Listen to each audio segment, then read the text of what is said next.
Guys, I am so excited for May because I have absolutely nothing on. Okay, so that is a little bit of a lie, but in April, I honestly spent more time away from home than I did at home. And if I'm being honest, one of the things that I love about traveling is that not only do I enjoy being away from home in the traveling portion, it gives me a newfound appreciation when I return home.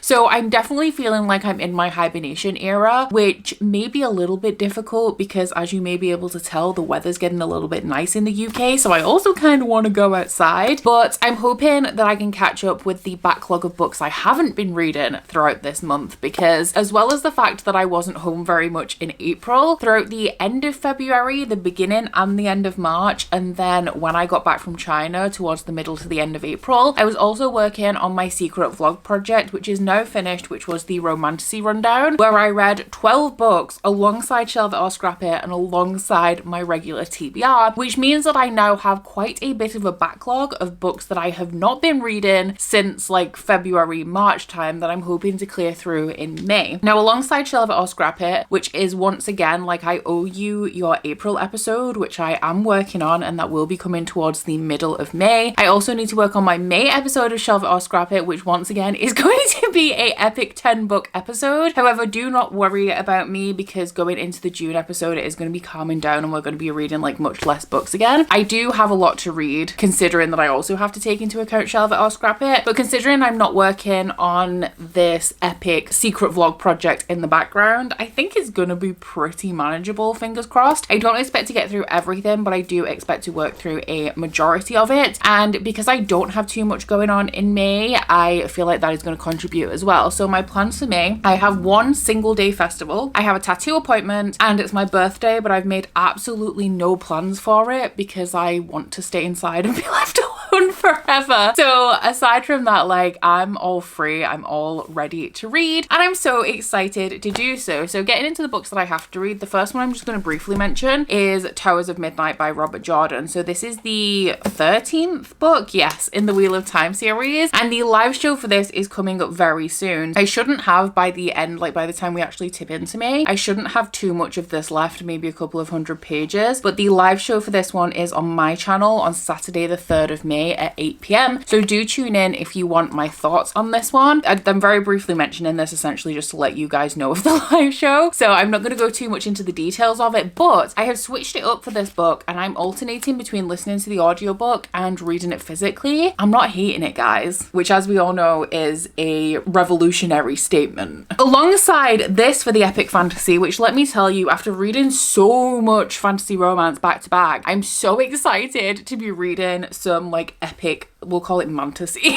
for the next month, because I also have Ruin by John Gwynne for Catch Up Book Club. So the live show for this one is going to be on the 18th of May on Aaron from Booked and Busy's channel. So do not forget to catch up and tune in if you are participating with Catch Up Book Club. This one is the third book in the Faithful and the Fallen series, which is a epic fantasy series that draws on like Norse and Celtic mythology and legend to put together this kind of like Skyrim-esque world. Like, we're talking warriors and blacksmiths and all that kind of jazz. And we are predominantly following a young boy called Corbin as he is growing up in this environment, becoming a man, going through his warrior trials to become a man. And in the background of this, there is a prophecy that an avatar for light and an avatar for dark are going to rise and come to blows, and all of the world is going to be split and unite between one of these two. However, throughout the course of the books, we don't know which one is the avatar for light and which one is the avatar for dark, and there's like red herrings thrown in there to keep you guessing. So I really enjoyed books 1 and 2 in this series, and I have heard, I think I gave book 2 5 stars. It was like a low 5, like a 4.5 tipping into a 5, but that's great news for me. And I've heard that this is called Ruin because it's going to ruin you, and if you know me, there is nothing that can assure a 5-star faster than emotional destruction.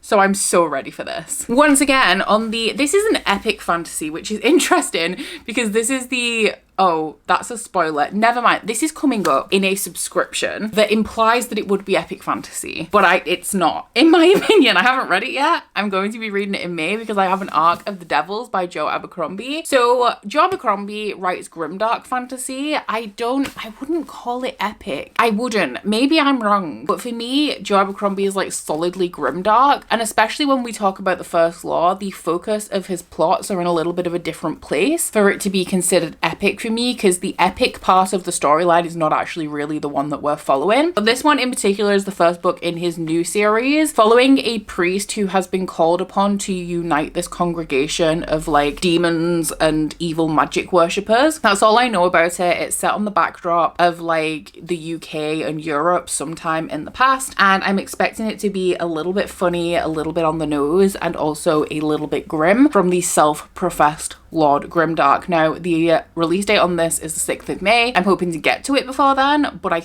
don't even know what kind of video I'm making for it, but that will be out slightly after release. But since I really loved elements of First Law, but also disliked some elements, I'm really excited to experience something from Joe Abercrombie that's set in a different world to kind of cement how I feel about him as an author overall. All of those things are not things that I'm behind on. I'm right on time for all of those, but what I am woefully behind on is my Patreon picks, all the way from, I think I've got one from November last year, and then I have the February, March and April picks for this year. So I am hoping, once again hoping, we're gonna see how this works in reality regarding like time management, but I'm hoping to do one vlog where I read all 4 of the backlist Patreon picks that I have, as well as potentially the May pick as well. We'll see what it is, because I'm going to pick it here for you in a minute. I am normally a little bit behind on these anyway, normally only like 2 books behind though, but just because I've been very ambitious with content over the last couple of months, it's pushed me a little bit more behind than I like to be. But the first one, and the one that I really need to get to, is Daughter of the Drowned Empire by Frankie Diane Mills. This has been on my TBR forever, and I really, really want to read it as the thing, because it sounds so interesting. I think that it's like a little bit of a fantasy romance story, but with a heavy emphasis on the fantasy, which if y'all did watch the Romantasy Rundown, you will know that that is very much my preference. I want the emphasis to be on the fantasy. And this one is following a young woman who is supposed to have some kind of power, but when she is tested in this like coming of age ceremony to, I guess, see the depth of her power, it's discovered that she is powerless, and she's instead sent to this warrior academy where she has like a few months to train to become this like deadly warrior. And I think when we reach that setting, we have like a love interest thrown into the mix as well. Warrior academies, any type of academies, are my jam.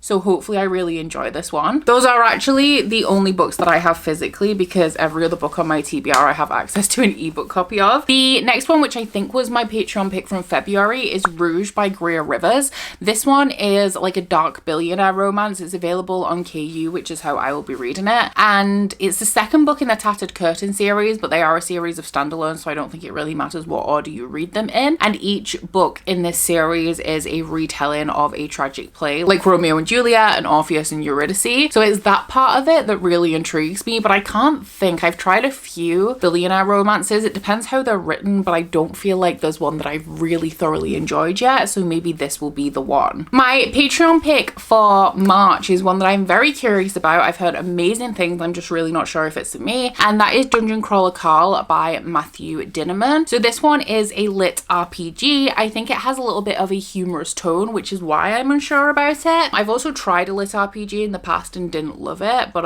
I have only tried the one. But this one is following a guy who is participating in a game show in a world where all of the structures in Earth have sank into the ground, and they've created like a dungeon underground, and he has to traverse this dungeon. I'm assuming he has to complete it, come out the other side to win this game show, and it's kind of televised. I have read Ready Player One, which I don't know if that is considered a lit RPG. It is very heavily based on a video game, and it does have that element of questing and like dungeon exploring that is like a hallmark of lit RPG, but I don't know if it's like technically considered as one. If it is, then there's a good chance that I will like Dungeon Crawler Carl, because Ready Player One is one of my favorite books of all time. I heard nothing but glowing reviews of this, which also worries me because I just don't think it's my thing, but so many people adore it. I'm like, well, I have to love it as well, right? And then my April Patreon pick was Shadow Kissed by Rebecca L. Garcia, which is one that I don't know very much about. I just know that it is the first first book in a fantasy romance series that contains vampires. Vampires are not my favorite, although it does depend how they're done. If they're done in a more fantastical way, then yes, or like on a high fantasy backdrop. But if they're done in like the typical paranormal sense, I don't enjoy them as much. So we'll see which way this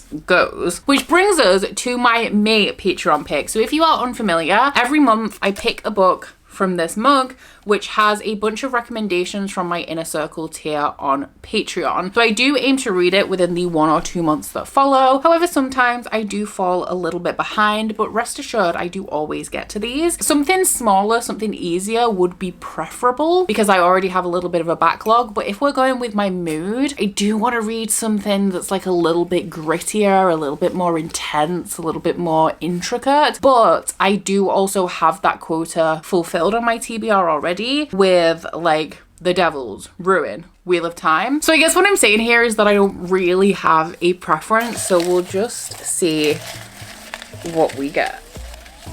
Oops. I'm gonna go for this one. This one's green, which I think means it was added last year.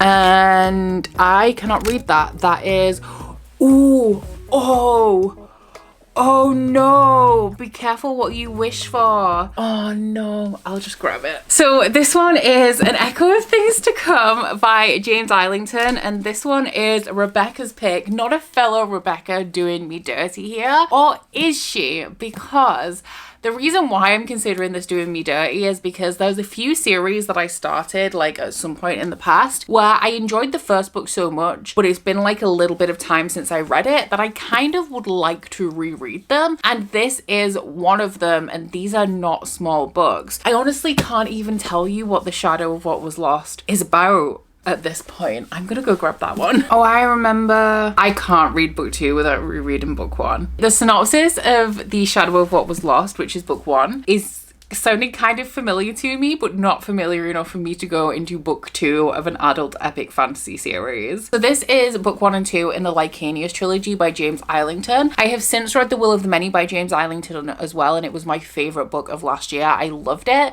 and I very much enjoyed The Shadow of What Was Lost when I read it as well. I think I gave it like a high 4 stars. But this one is set in a world where there has been 20 years since the end of a war between the regular people and the Augurs, who are people with incredible magical gifts that were thought of as near gods. Now, since this war, the Augurs have been overthrown and they have been wiped out, and still, if there are any that are found, they are killed. Although there is a version of an Augur that has a lesser gift, and these people are called the Gifted. They have been allowed to live, but provided that they submit themselves to the 4 tenets, which essentially puts us into this magic school setting where we are following our main character, Davian. Now, if I remember correctly, he is struggling in school to pass his classes and to succeed in this setting, even though he's technically a gifted, and he thinks it's because he's incredibly weak, but I think he actually has powers that are a little bit different from the rest of the gifted, which is why he is failing these tests so spectacularly. So I really enjoyed this, but I do think I'm going to have to reread it. There are a number of series that I have started in the past that I think at this point I would love to continue on with because I really enjoyed book 1, but I have to reread them, and it's something that I want to make a priority, like going back, rereading a book and continuing on and finishing the series. So while this is not especially convenient, because I definitely want to reread The Shadow of What Was Lost, what Rebecca has done is given me a kick up the arse, essentially, to actually make this a priority. Reread book 1, read book 2. I did a series like a few years ago that was like reading a series in a week and just like binging whole series, and I didn't especially like that, but then there's part of me that does want to read series back to back and fully immerse myself in a world. So I don't know whether I'll leave a bit of space between rereading book 1 and reading book 2 and maybe combine them in a vlog and then obviously move on to book 3, or whether I'll try and read them all back to back. But this is happening. At some point, I can't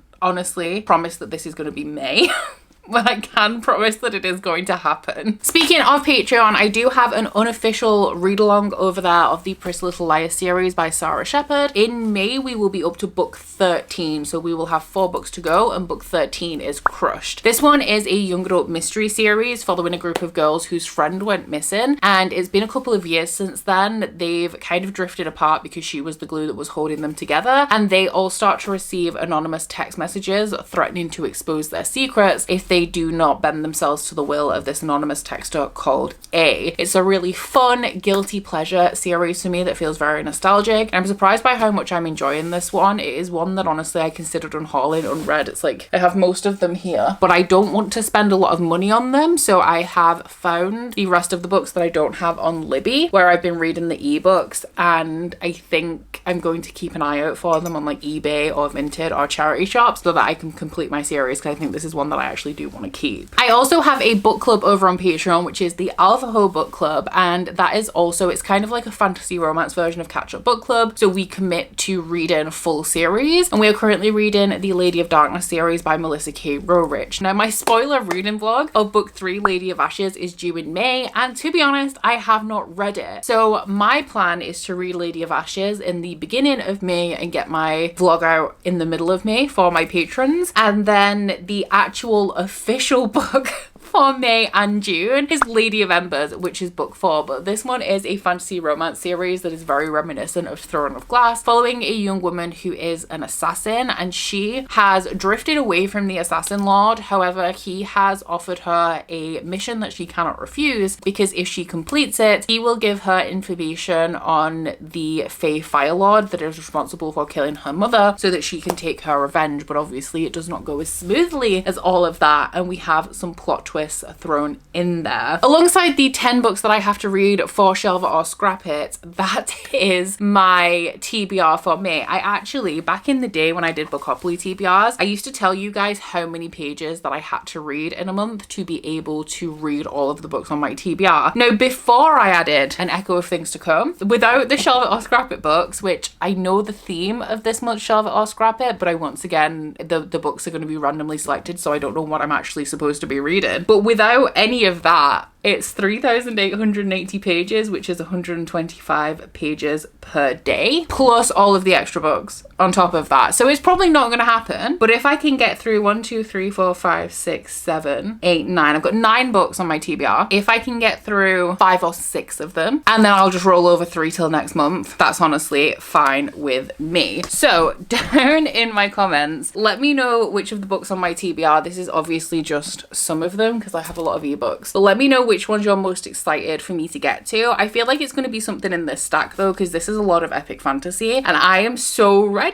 to get back into my epic fantasy era. It's actually normally an autumnal genre for me, but I don't know, maybe it's just because I'm feeling really committed to reading and hibernating right now that I want to settle into something thick and chunky that's going to blow my mind. And yes, I did just realize what I just said, but it's fine, we're just gonna roll with it. But if you guys would like to let me know that you were here but you don't feel like you have anything to say, then please put a blue emoji in the comments. But aside from that, please don't forget to like this video if you liked it, and subscribe if you wanna. If you head into my description box, you will find a link to my Goodreads, my Instagram, and my Patreon if you'd like to follow me on any of those. That's it from me today, guys. Bye!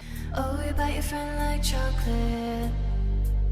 You say you will go where nobody knows, with guns hidden under our petticoats. We're never gonna quit it, no, we're never gonna quit it, no.